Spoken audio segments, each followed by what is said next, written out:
All right, so we're gonna try to put this window arch back in because I want to work towards body filler, and I like to at least get this side done because then I can body fill literally all of this from about here up and start sanding it when I want to in my spare time.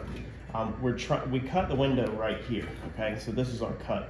This is our exact window. So we're literally trying our best. Everything that we planned in advance on this build, we're trying to keep this curve the same, even though we chopped this top.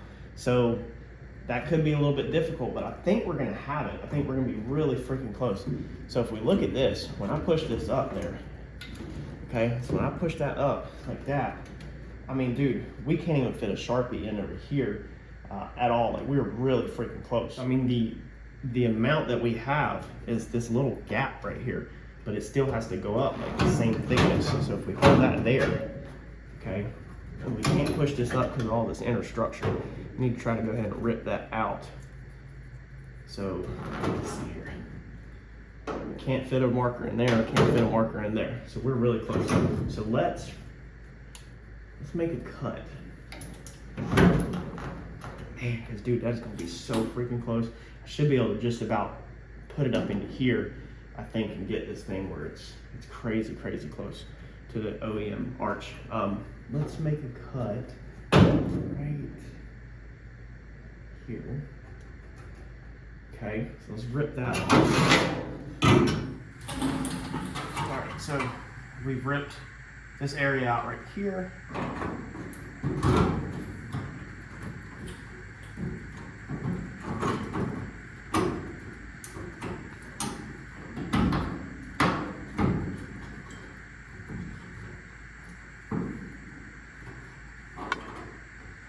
So now I think what we're gonna do is we're gonna creep this back. So here, we're gonna go back like that. And we're gonna mark this. And we're gonna try to creep up on this piece. So we know that this piece needs to go that way. But we're making this mark right here because this piece has to swing up also. So this piece has to swing up like that. When you swing that up, your original cut's like this, your new cut's like this. So as you swing that up, this piece is gonna pull forward, meaning it's gonna come this way. So we definitely don't want it too short. So we wanna cut it long and then see if we can start rolling this up into here.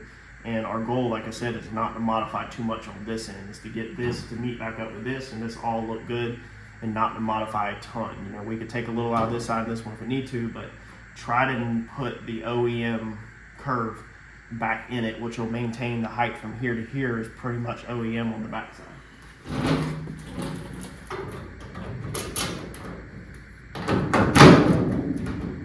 So now,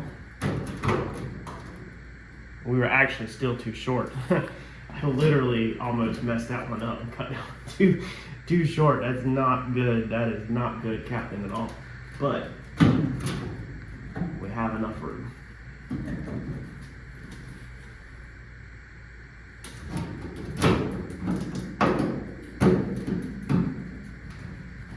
We need to take a little out the inside, and we're just going to start creeping this forward. And we got a little bit of a gap to close up. It's like hitting on something.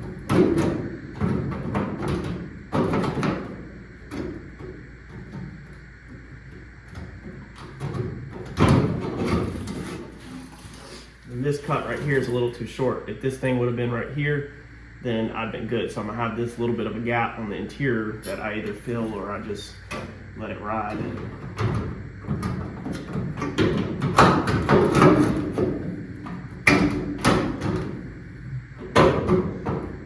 Man, that is crazy close.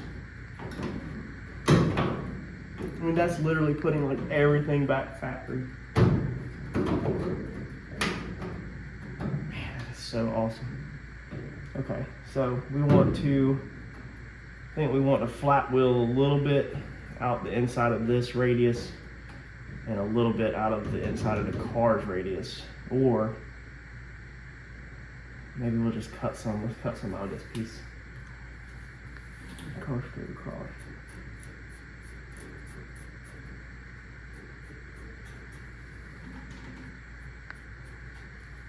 Yeah, let's just start taking a little bit out of that. get that to fall.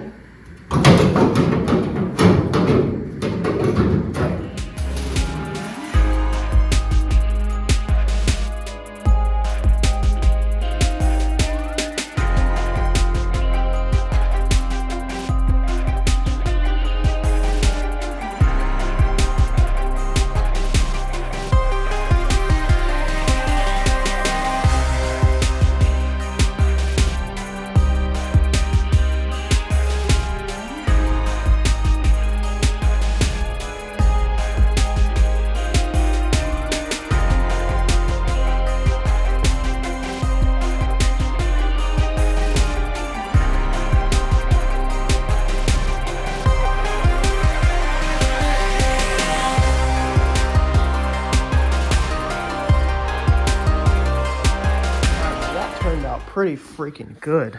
Went ahead and did a lot of detail work while I was right here kind of, and we haven't welded that all the way up.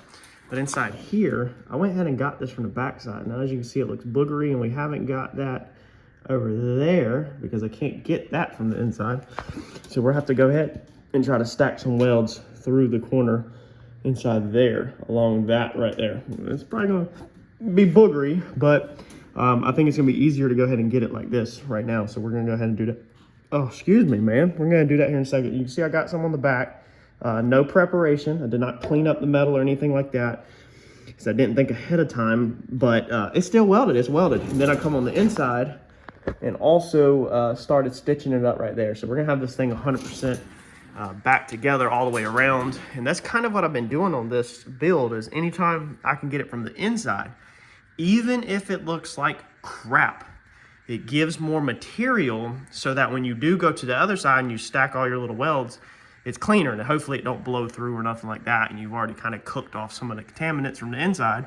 And once we put this patch panel on, it will be physically impossible to see that piece right there. You'll never see it again. So that's that. Now what sucks about this patch panel is that it is curved. I kind of worked myself into a crappy situation, to say the least. However, we do have a pretty good sized bow in the metal right here. This thing is curved in. I don't know if you can pick it up.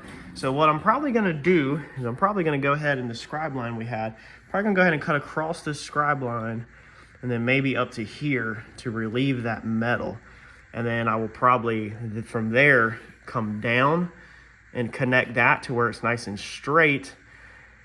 And then all I'll have is a straight line, straight line, straight line, and I'll just have one curved line, which is right now I literally have two curves and one straight. And if we welded this up, we're still gonna get this funky area right here that's under a lot of stress. This panel really needs to be brought out. Now we could go through here and cut this again and now bring this panel out, and we'd probably be fine to kind of match more of this radius. But we do have a lot of funky stuff going on right here, and no matter which way we slice or dice this, this is a hard intersection to form, and we went over this in the past videos. So if you're not caught up and you want to know why this is so complicated right here, why is there so many tacks right here, and you know the gutter used to go all the way down here, how did we get this area chopped? It was a little bit complicated. Go back and watch our previous videos. So let me map this out, figure out exactly what I want to do. I'm pretty sure I want to get rid of this curved line, straighten this out, and get rid of this indentions, and kind of put a flat patch right here to clean this up, and then we'll go from there. I don't want to go down into here because this is already welded and I really don't see no point in it, but we can definitely come across the scribe line, so let's get after it.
So we got a piece in. Now obviously it didn't go in the direction I wanted because I'm using only the metal that I took off of this car. So this car has been chopped, if you're new to the channel, and I haven't added a piece of metal to this car besides what we took away from the car. You can pretty much see everything. It's all green. It's literally all factory metal. Every patch panel matches factory OEM thickness, and it's original metal. I have not bought any metal to do this chop with. But we were gonna do it all the way down to here, and then I found, as you can see on the back of this is the sections that we ripped out when we shortened the car. If you're also new to the channel, you should check it back because this whole car has been shortened. So I'm reusing that, and I found that it's got some rust pitting in the back. Now it's not terrible. We're gonna do a little bit of rust treatment on some areas and a lot of it on the inside of the quarter panels and stuff before we spray sound deadening in there later on. But I was like, why weld in something that's already, you know, has some cancer in it? Might as well just shorten it. So instead of going all the way back into here like I wanted to go to just clean up a little bit of this, I hammered and dollied some of that out, hammered it out a little bit. It's still not perfect. Like I said, this is a funky area, but I had to shorten my cut up, and then since I don't have a wide enough piece, I got to do one more little tiny triangle right there, which is honestly going to kind of be a pain in the butt. But I think I might cheat just like I did there, and I know y'all say overlapping metal is a no-no. I think I might just cut this a little bit bigger, stick it behind there, and just tack it up, and that will get skimmed out with filler. There's going to be a lot of filler going on in this area anyway. We should be within our tolerances. Body filler doesn't like over 1/4 of an inch, and so I've pretty much dollied everything where I can be within my tolerances of acceptable with body filler. This is a real sturdy, tight area with the old seams here and everything, so there's gonna be no flexing in this area whatsoever. But I really think I'm probably just, to simplify things, dude, and you won't even see it. I mean, look, you're not even gonna see in there. We're probably just gonna stick a piece of metal behind there and just weld it behind this panel to make this thing simpler, and it'll also make it a little stronger. I could probably actually go ahead and stick it in. That way when I catch these welds coming down, they'll kind of burn into it and be that much stronger. But I'm happy with the way it turned out so far. This is cool because once I get this grinded out, this little area right here, once I get all this welded up and grinded out, we will be able to body fill the whole perimeter of the window, this whole quarter right here, and all the way up around this window. And then pretty much some of this will be able to come up about halfway because we still got to do some cutting and modifications in here for the tires later on. But this is going to give us something to finally get some blocking on, and then we're just going to put rattle can primer on this stuff probably just to kind of cover up the body filler and keep it one color possibly, and not to let it surface rust. But we will be going back obviously before paint, and I'll walk you through steps, and we'll be putting a 2K primer on there. No rattle can products. Any rattle can products that we use will be temporary. So let me get this last little cheat sheet cut and then thing welded out, man, and we should be able to sand and block on this side. All right, so that thing is finished out. I'm happy with it, man. So you can see we'll just have this little tiny area. It's not even that deep to slick over. That method works out good. I hammered it out from the inside to get this panel pretty decently straight as possible. It's the areas meeting in here, like I said, are always gonna be funky because of the way this car is. The body filler is gonna have to work its magic to get all that to roll. I'm happy with it, I'm very happy with it. So I think I'm gonna sling a little bit of body filler today, possibly. I have it, I have a whole box just waiting, itching to sling some body filler and get the shape on this car and get rid of the scars per se. But man, this thing's cool. And then we will be moving to this side. Uncle Mike said he's gonna come over, help me with the door chop, because that's kind of a 2-hand plus a couple of clamps job. Chopping doors are definitely a lot of work. And then we'll be moving into the rear window and get this side finished out also. And then we can literally move into getting all the holes done, getting the door handles out of here, and getting the rest of the modifications done to the body. We can move into probably the fenders, getting them cut, all kinds of good stuff, man. So stay tuned, smash that like button for me as a thank you, and turn on the notifications so you get notified every time we drop a new video. Thanks, y'all.